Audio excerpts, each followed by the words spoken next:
Desde el cielo una hermosa mañana. Ser mexicano es ser guadalupano. Pero la Virgen de Guadalupe no es mencionada en la Biblia. Así que no puede ser considerada un dogma de fe. Bien se puede ser católico y negar la aparición de la Virgen. Pero en los tiempos de Juan Pablo II, Juan Diego fue beatificado. Y todo buen católico toma como verdadero la palabra de los santos. Esos sí son dogmas de fe. A la Basílica de Guadalupe acuden cada año unos 20 millones de visitantes. Y se generan 50 millones de dólares.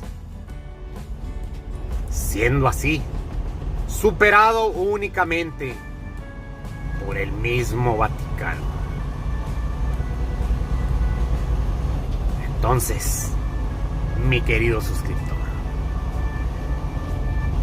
quiero que analicemos las 3 historias que le presento a continuación. Por favor, suscríbase, comparta, dele like y quédese a ver todo el video. Y en la sección de comentarios, amablemente le pediré que me exprese su conclusión final. La Virgen de Guadalupe ¿fue un milagro divino o un milagro económico?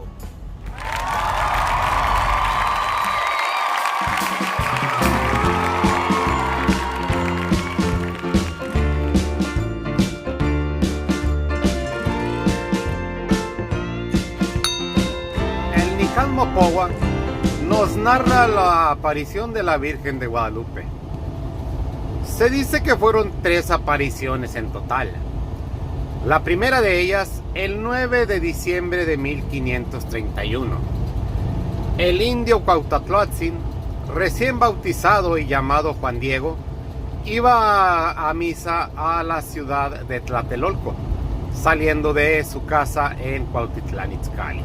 Tenía que atravesar el cerro del Tepeyac y ahí fue donde la Virgen se le aparece, pidiéndole que le llevara el mensaje a Juan de Zumárraga, el obispo de la Nueva España, para que ahí le realizaran un centro ceremonial. Juan Diego cumple con el recado, pero se le hace poco caso. Juan de Zumárraga le dice que otro día regrese para hablar con él.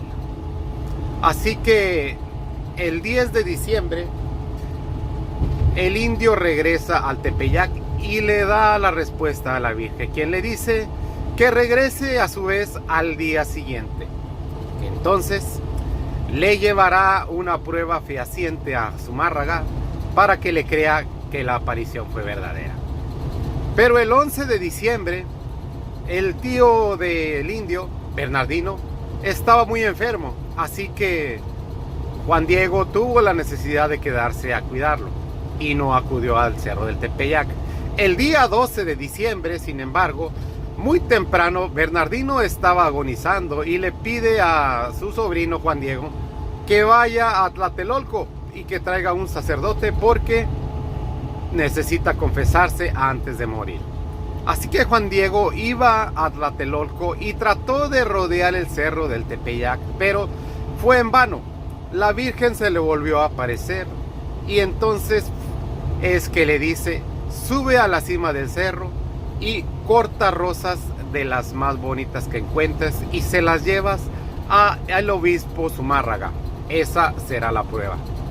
Así que Juan Diego sube hasta la cima del cerro del Tepeyac, encuentra las rosas de Castilla, se las lleva al obispo Zumárraga, quien sorprendido ve que las rosas han impreso en la tilma del indio la Virgen de Guadalupe.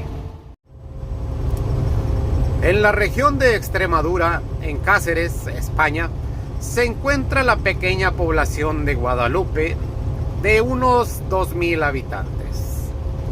Ahí se dice que hace tiempo la Virgen se le apareció a un pastor a las orillas del río Guadalupe y le pidió que era su deseo se le edificara un monasterio.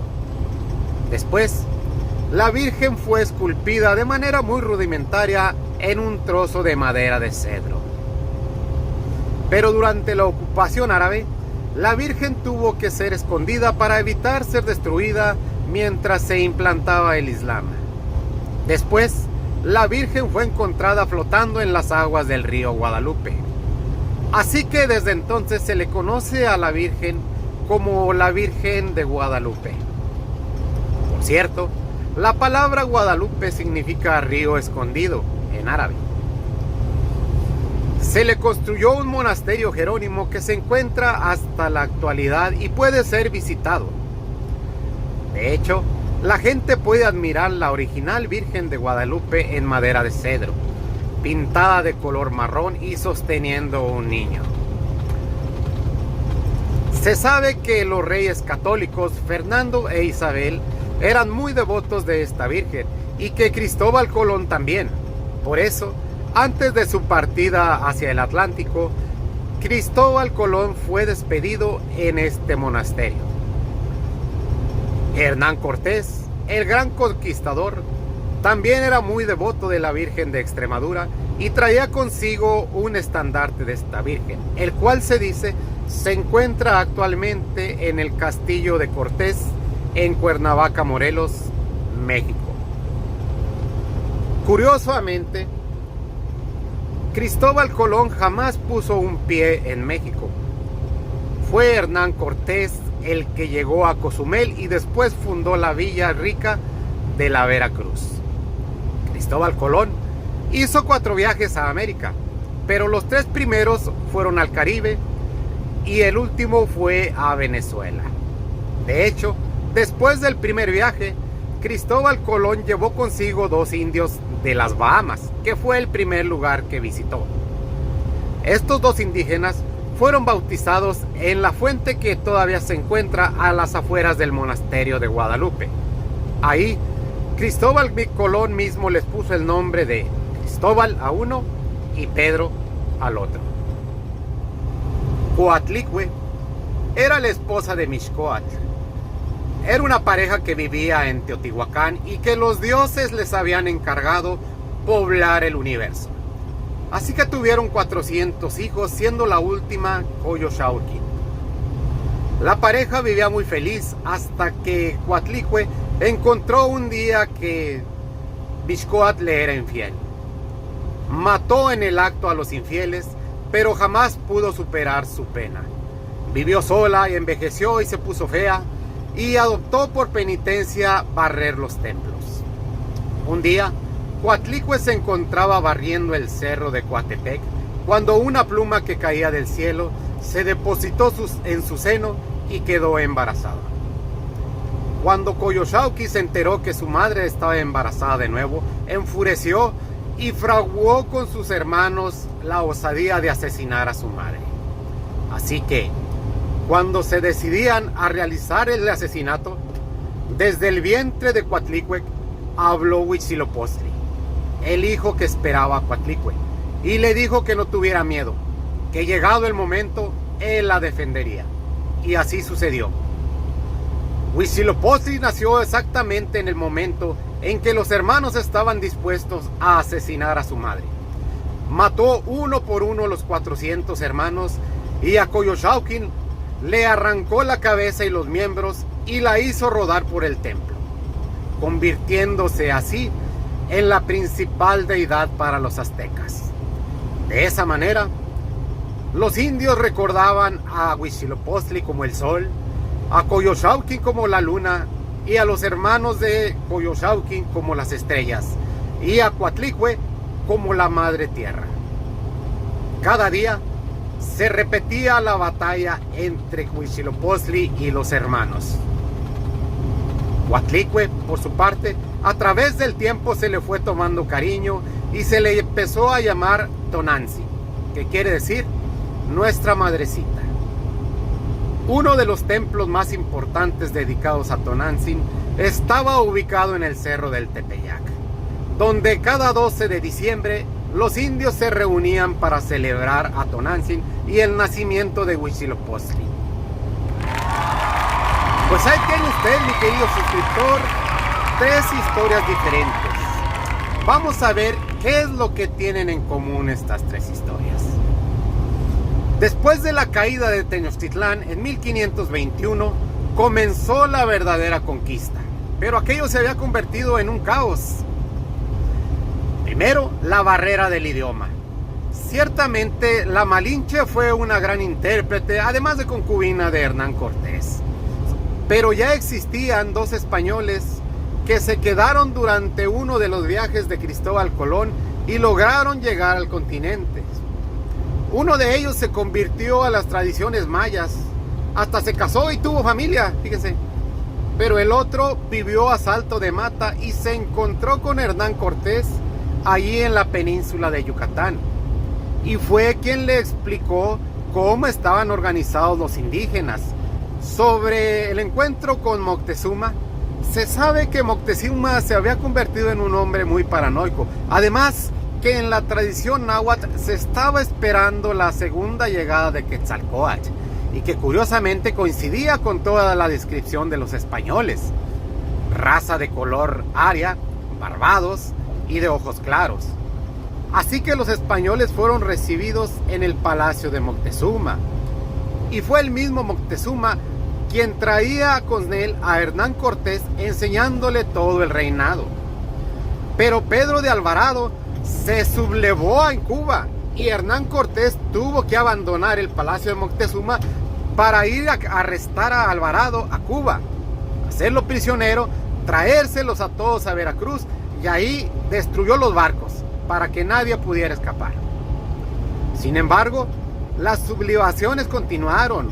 Un grupo de españoles trataron de abandonar Tenochtitlan y se fueron a querer fundar un nuevo gobierno en Texcoco. Incluso Nuño de Guzmán se alejó aún más todavía y en Guadalajara quiso establecer un segundo reinado. La situación en Europa no era nada fácil. España estaba en guerra y Martín Lutero traía al Vaticano como el botijas al chompiras. Así que cada vez que se le escribía al Papa o al rey de España, la respuesta era muy sencilla: hágase lo que se juzgue necesario y mándenos otro barco lleno de oro.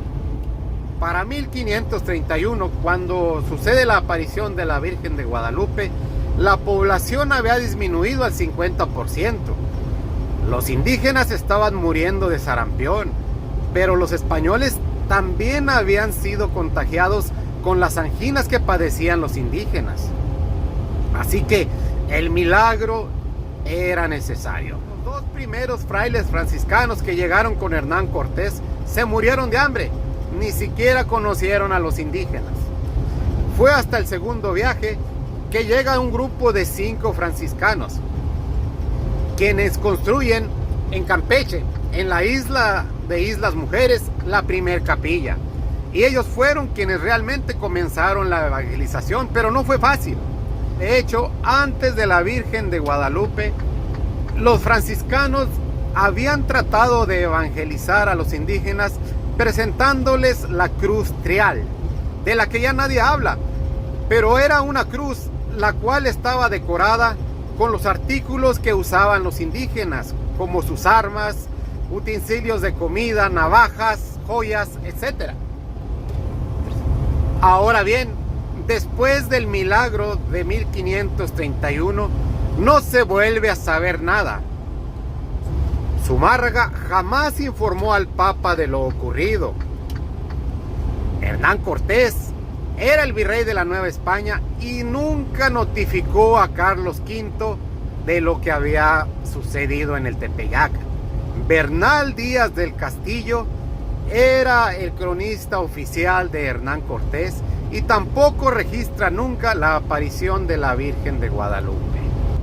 Todo sucedió hasta 100 años después, cuando Miguel Sánchez publica la primera imagen de la Virgen de Guadalupe.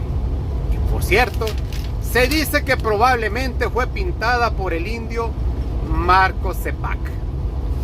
Fue entonces que toman auge los dos folletos que hablan sobre la Virgen de Guadalupe: el Nicán Mopowa, escrito por Antonio Valeriano, y el Nicán Moctepana, por Fernando de Alba. Estos dos eran dos indígenas que recientemente habían sido bautizados.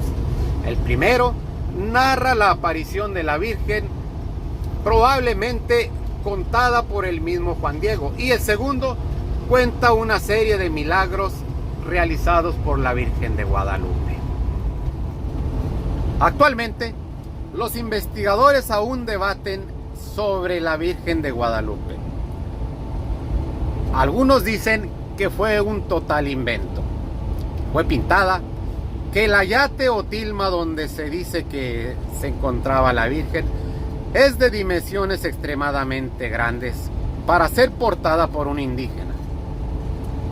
Además, mencionan que la Virgen original tenía una corona y no tenía un ángel en la base. Así que eso fue agregado después en una segunda pintura. Otros investigadores señalan que fue un verdadero milagro, que se ha mandado a analizar y que los científicos han revelado que los pigmentos que forman la imagen no son de origen humano. Además, la Virgen de Guadalupe sufrió un atentado durante la Guerra Cristera. Se destruyó prácticamente todo en el templo, excepto la Virgen de Guadalupe. Así que, mi querido suscriptor, saque usted sus propias conclusiones. Se sabe que después de la aparición de la Virgen de Guadalupe, continuó la lucha por la evangelización. De esa manera, todos los dioses aztecas fueron sustituidos por santos católicos. Huitzilopochtli, el dios de la guerra, se le llamó Satanás. Quetzalcóatl se le llamó Jesucristo. Y así, ahí le dejo la información para su reflexión. ¿Fue la Virgen de Guadalupe un milagro divino o un milagro económico? Pues de esta manera nos despedimos, queridos amigos, con esta ligera llovizna antes de entrar al área de Los Ángeles, con un saludo muy especial para Andalucía Virreina. Qué bueno que les gusten los videos, para todos los amigos que se han suscrito al canal y para los que me han estado siguiendo desde hace un tiempo. Amigo Tarahumara, gracias por sus aportaciones. Se ve que conoce muy bien la literatura bíblica y la sabe utilizar al dedazo. Octavio Lara, gracias por estar al pendiente y échele ganas. Teresita, muchas gracias por sus comentarios, y a todos aquellos que pertenecen a la Iglesia La Luz del Mundo, un especial saludo. Les reitero de nuevo que este tipo de polémicas están hechas para propiciar la lectura de la Biblia, pero también para ilustrarnos en otras áreas del conocimiento.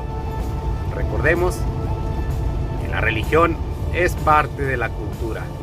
Así vamos a entender el papel de la religión en la sociedad. Para todos los que se han sentido ofendidos por los temas que aquí se tratan, esa es la disculpa que les puedo ofrecer. Ojalá que lo tomen por el lado amable y que eventualmente podamos todos discutir con respeto. Así pues, estamos al pendiente de todos ustedes. Gracias por sus comentarios y hasta el próximo video. Su amigo Don Quijote sin Mancha.